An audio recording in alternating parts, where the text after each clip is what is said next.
Hi folks, this is Jake at Canadian Cutting Edge, and today we're looking at a Sanrenmu Multitool. This is the 7117, and what we have is a full flat spay blade and a saw. And for the multi-tools at the back, we've got a cordage ripper with a Phillips and a bottle cap lifter, bottle opener, with a standard or a flat bit. And to top it off at the end, a tungsten glass breaker. Liner locks on these things, on both the saw and the blade. Aluminum body, deep pocket clip carry, and it fits in my hand quite well with a lot of security. Sandvik steel. So if all of that has got you interested, stick around for the full review. This Sanrenmu multi-tool has 12C27 Sandvik steel. I like that an awful lot. What we've got is a blade that's 2.5 inches of cutting edge. That's 6.4 centimeters.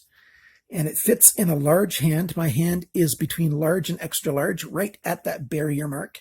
And it just fits in my hand. This way you can see just a little bit there and a little bit there when I got a big fist around it. So this will fit most people's hands, and it'll fit quite well. And, it's got a saw at 13 teeth per inch.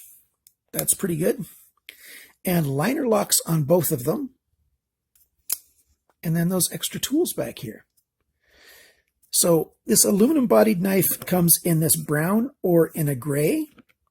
And I think if you're interested, you're going to want to see all of what I need to tell you about this knife. The Rockwell hardness of Sandvik 12C27 is usually between 54 and 61. There's a really broad range for that steel, depending on how they did their hardening. I like this satin blade finish. I like the sanding grind lines on it.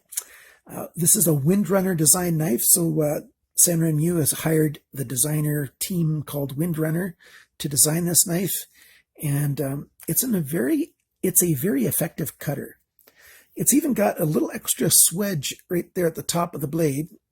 Hold it back here. Right there at the top of the blade, you can see a little bit of a swedge there. Just a little touch to help give the knife a little bit of character. This blade shape is called a spay blade, originally used by ranchers to, spay their sheep and other critters. This knife has got a nice sharpness choil. It's got a nice angle here at the ricasso. The thumb stud is as far back as they could possibly put it. It's a one-side thumb stud, right side only. The lockup on that is just slightly later than what I would like, but I'll give you a close-up shot of that. And the liner lockup on the saw is quite late, but I don't really mind. I hardly ever will use that saw, but when I need it, I know it's there. And the lockup on the blade is quite good. It'll give a lot of life. We've got tungsten on this glass breaker, which helps it to break glass because tungsten's very hard. And we've got screwdriver, standard flat, and a Phillips screwdriver, cordage ripper, and cap lifter. I did some screw driving with this today. That's a Robertson, so I don't want to use that. There's a Phillips. And the problem with this is sometimes while you're screwing, it'll come off because it's a slip joint. So you have to be very careful that you, there's a brand new spot right there. Oops, I got to be at the side, so I've got room here. And you have to be very careful when you're using it that it doesn't close on you, but it works. And I'm going to have to speed this up here.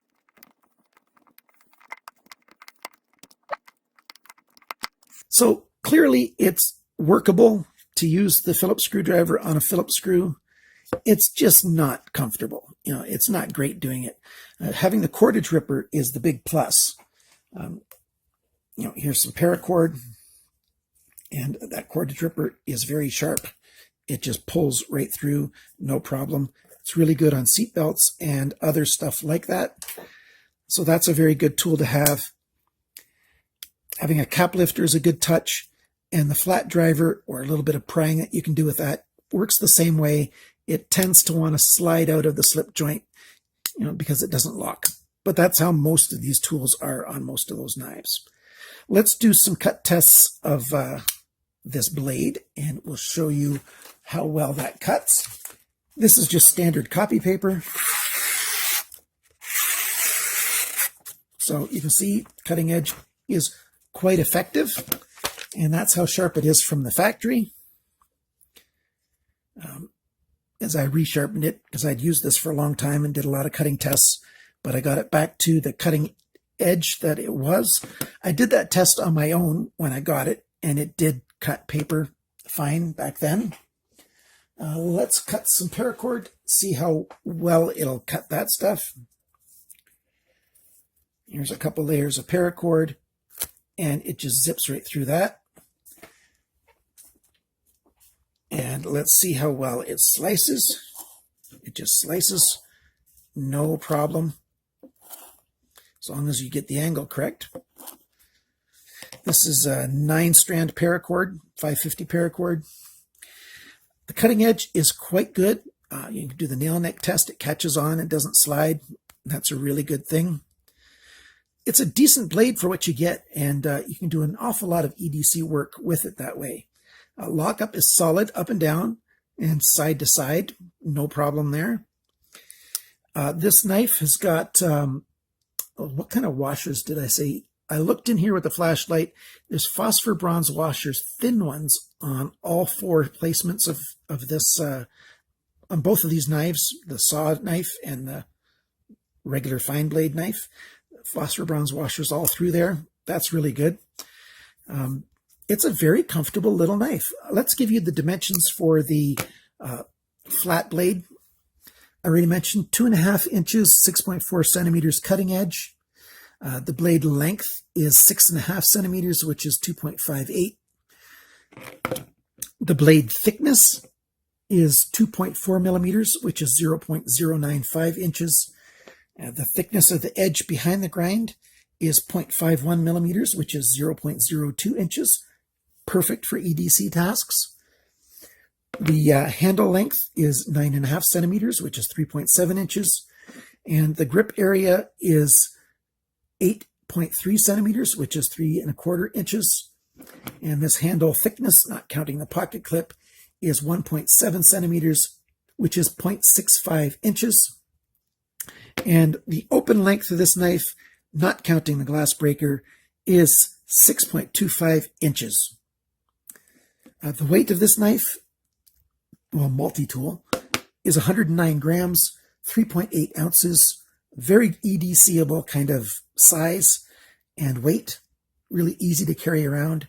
It fits into a lot of pouches, but this pocket clip also works very good for putting it in your pants, the way you normally put the way you normally put a knife in your pants pocket. Just a little bit showing right there, not even a centimeter, about 1/4 of an inch from the pocket edge to the tip of this angled area there. So not a problem at all with having that in your pocket. One of the negatives is that this is a 1-position pocket clip, and I think they could have easily made it a 4-way pocket clip. There's no reason why they couldn't have done that, but they didn't. That's the only negative that I have on this tool. What do I like about it? I like that deep pocket clip, even though it's only 1 way. I like the fact that it's deep. I like that it's got a good set of tools on it, and the tools are easy to get to, and they lock up pretty well. At least the blade, the saw blade, and the flicker, the knife blade. You want to see how well the saw blade cuts? Well, I don't have anything in here to cut very well. I did some cut tests. You don't want to cut anything that's thicker than about 1 inch. It cuts moving both forward and backward. And the teeth are quite aggressive, so you have to get a notch started before you start sawing, and then you can start sawing it. And because the cutting edge here is thicker than the spine of the blade, it doesn't bind when you go through, so you can go through without having this binding and stuff. It's not a very good cutting saw blade. It's just too short to be an effective cutter. But it's useful if it's the only saw that you have. It can come in handy to do some small tasks that doesn't take very long, a short task, So I wouldn't go trying to, go camping with this knife and have this be your only knife. That's not really wise. The saw blade just isn't big enough for that, but it can come in handy in a pinch. I can activate the blades on this, both right-handed and left-handed. I'm fairly ambidextrous, so I'm fortunate that way. It's a little tricky a little bit with the left hand, but it can be done. And certainly with the right hand, it's very easy to handle this knife because it is optimized for right-handed use. So like I said, $12.69 US, free shipping on this particular knife from GearBest. In Canadian dollars, it's $17.49. It's got a 14% off sale right now until the morning of Tuesday, May 30th, 2017. Then the price will go up by that 14%. So if you want to get it at that little bit of a discount, make sure you get it before Tuesday, May 30th. I've got links in the description below the video that you can use, my referral links. You will get the best price and I will get a tiny commission. And it's a great way that you can support Canadian Cutting Edge that way. Thank you so much for watching this channel, for liking my videos, for subscribing, and sharing with your friends. Remember to comment if you've got any questions or anything that you want to let me know. And thank you so much. Remember, always cut towards your chum, that is the other guy, and not your thumb.